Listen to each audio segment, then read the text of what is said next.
Muito obrigado, muito boa tarde. Queria começar por cumprimentar o candidato Dr. Rui Moreira, o mandatário-geral, professor Valente Oliveira, os meus colegas mandatários e o público presente, senhoras e senhores. Começo por agradecer ao Dr. Rui Moreira este convite, que além de uma muito generosa demonstração de confiança da sua parte, é também uma grande oportunidade para refletir sobre esta cidade, que é, sinceramente, o meu partido. E, com a ajuda de todos, partir para a construção de um programa que, através da cultura, promova o seu desenvolvimento. Mas para que serve um mandatário? Para avaliar uma situação, fazer o diagnóstico, fazer uma espécie de livro branco na sua área e depois, com os contributos que formos escolhendo e com as sugestões que nos forem chegando, transformar o livro branco num hipertexto. Para já, este trabalho é um work in progress que conta convosco, com todos vocês. Um programa eleitoral não pode ter a linearidade simples do texto corrido, deve ter chamadas para os vários problemas que vão sendo identificados. Uma cidade é uma estrutura complexa, é um ser vivo, que não pode ser avaliado setorialmente sem uma visão de conjunto que integre e relacione os seus nós, as suas células. A cultura é cada vez mais o fator de desenvolvimento de uma cidade de quarta geração. Aquilo a que poderíamos chamar a cidade 4G. Como queremos que seja o Porto. Uma cidade com a importância histórica do Porto precisa de futuro, precisa de se equacionar perante os desafios que se colocam no horizonte próximo e as dúvidas que estes tempos turbulentos carregam. O Porto tem dois grandes argumentos a seu favor, o passado e o presente. Precisa muito do terceiro, o futuro. O Porto é património mundial e foi capital europeia da cultura. O Porto tem um conjunto de equipamentos que lhe dão uma dimensão cosmopolita rara entre cidades da sua dimensão. A Fundação de Serralves, a Casa da Música, o Teatro Nacional de São João, o Museu Nacional de Soares dos Reis, enfim, uma plétora de espaços que me dispenso de elencar na sua totalidade. Pensamos mesmo que não existe nenhuma cidade no mundo com a dimensão do Porto e este conjunto de equipamentos culturais.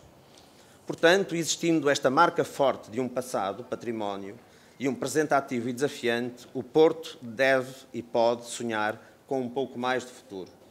O que pode um projeto autárquico fazer perante este estado de coisas?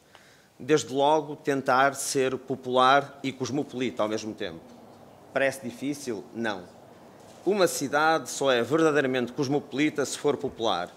E só é popular de todos se souber ser cosmopolita.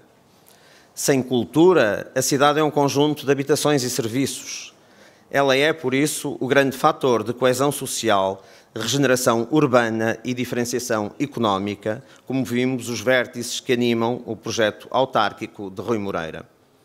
A cultura de garagem, a intervenção no espaço público, deve merecer tanta atenção como a cultura do grande auditório da sala de exposições, com programação internacional de referência. Fazer cultura a partir da esfera de intervenção municipal é, sobretudo, estar atento. Ou estar à escuta, como ouvi dizer a um participante das conversas a Porto. Por isso, importa não mexer no que está bem, ajudar a melhorar o que está mal e facilitar a emergência do novo. Mas o que queremos, afinal? Valorizar o património, material e imaterial da cidade, mas mostrá-lo de uma forma diversa, exportá-lo com mais eficácia e vinculá-lo à marca Porto. E, sobretudo, investir num elo entre os três tempos da cidade. O património, quando foi produzido, foi uma ideia de futuro, e o futuro deve ser acarinhado para que se possa transformar em património. Jamais ceder à tentação de intervir sobre a programação de equipamentos que têm a sua direção artística. Seria impensável um responsável autárquico interferir na programação de equipamentos culturais. Mas o poder local pode e deve ser um agente proativo e de ligação entre os diferentes territórios de criação artística e cultural, promovendo o seu funcionamento articulado e facilitando a sua abertura à cidade e à população, ao mesmo tempo que aposta no seu reforço internacional, fazendo com que eles participem da marca Porto e, simultaneamente, que a marca Porto se enriqueça com a presença destes elementos na sua definição. É no âmbito autárquico que dois dos componentes fundamentais das práticas culturais contemporâneas se manifestam com mais expressividade: a sua dimensão económica e o seu poder de agregação e coesão social. A economia da cultura, das indústrias, mas também do comércio, do terciário cultural e das agências de quarta geração, chamemos-lhe assim, é uma das áreas de maior reprodutibilidade do investimento, mesmo sob um ponto de vista exclusivamente financeiro.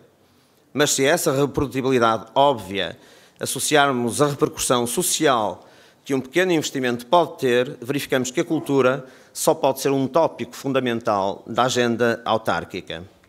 A cultura cria renda, mas rende muito mais do que isso. Ela cria identidade, sem populismo, cria vínculo simbólico. Funciona como um elo que atravessa as várias camadas sociais da cidade, desenvolvendo um sentimento de pertença comum. É, nesse sentido, um antídoto contra o preconceito e a discriminação. De uma cultura entregue a si própria e olhando só para o seu umbigo, passa-se para uma agenda de cultura e desenvolvimento. A autarquia deve ser responsável pela circunstância de a cultura sair das suas casas e ir até aos bairros, todos, sociais ou outros. A programação, nomeadamente o serviço educativo das instituições de referência da cidade, já o faz. Mas a autarquia, com o seu know-how nesta área, pode ajudar a ir mais longe. Propomos a criação de um conjunto de atividades patrocinadas pela autarquia que, em articulação com as instituições culturais, vá até locais onde a cultura não é esperada. O projeto, provisoriamente designado Cultura Fora do Sítio, apresentará, em articulação com várias instituições, aliciantes programas culturais para populações carenciadas ou em locais inesperados, captando assim um público diverso. Estamos agora a investir no binómio cultura e coesão. Esta situação terá reforço numa de movimento inverso, levar populações carenciadas até aos locais produtores de cultura, fomentando o alargamento do seu serviço educativo. O Porto é uma cidade particularmente pregnante do ponto de vista da criação e da ficção, literária, cinematográfica, arquitetónica, mas também científica, com Caminhos da Criação, outro projeto, guias de cada um dos territórios em causa, escritores, cineastas, arquitetos, cientistas, artistas visuais, artistas performativos, em articulação com as instituições da área, proporcionarão a um vasto público o contacto com a experiência da criação. Sobre o mapa da cidade, identificar-se-ão várias cidades possíveis, até agora invisíveis, que nos ajudarão a ler o presente a partir das ficções aqui criadas ou do mundo aqui inventado. Teremos uma espécie de grande mapa, de grande guia Michelin do imaterial. Nesta perspectiva, mais do que ter bairros disto ou daquilo, importa ter rotas, caminhos, sentidos. A visão do bairro é uma visão fixista. As cidades mexem-se e é na identificação deste movimento que a autarquia pode estar presente. É claro que há movimentos muito particulares associados a determinadas zonas que importa preservar, mas não se pode confinar a dinâmica cultural a um pequeno pedaço de cidade. Vamos estimular as dinâmicas espontâneas mais jovens que vão surgindo dispersas em função de mecanismos de atração ainda mal identificados. A cultura é um poderoso antídoto contra a desertificação e a degradação urbana. Os grupos de teatro ou dança, as associações de artistas visuais ou a emergência de novas territorialidades transdisciplinares ou outras artes de rua têm, neste contexto, um papel fundamental. E a autarquia, sobretudo num momento em que a rarefação do financiamento central se aproxima do estrangulamento, deve procurar novas modalidades de apoio inventivas que não tenham que passar exclusivamente pela subsidiação. Embora, como é do conhecimento público, eu não seja um combatente feroz do subsídio, quando ele é pertinente e passível de escrutínio e accountability. Mas quando tudo parece arder, a autarquia deve ser um bombeiro inteligente, que não só apaga fogos, como os previne. O Porto é conhecido pela sua hospitalidade. É uma cidade que marca quem vem de fora. Ao grande incremento de turismo indiferenciado, queremos juntar um turismo culturalmente diferenciado. E para o reforçar, além dos argumentos já aduzidos, iremos chamar ao Porto um conjunto de protagonistas culturais internacionais que aqui farão uma residência, num espaço recuperado pela autarquia, e que, através de uma bolsa a atribuir em articulação com mecenas que emprestaria o seu nome, aqui realizarão uma obra literária, filosófica, artística, performativa, cinematográfica, que levará na sua assinatura o nome da cidade e de um dos seus protagonistas nessa área. Esta hospitalidade cultural à moda do Porto permite substituir a lógica fácil e inconsequente do prémio pela lógica rica da criação. A criação circula e leva o nome do Porto e de um criador relevante da cidade, Oliveira, Cisa, Agostina, mundo fora. Por exemplo, teríamos a Bolsa Porto Oliveira e depois o nome do mecenas, que eu para já não vou citar. A essa residência sénior associar-se-ão residências júnior, que chamarão à cidade uma população culta e intranquila.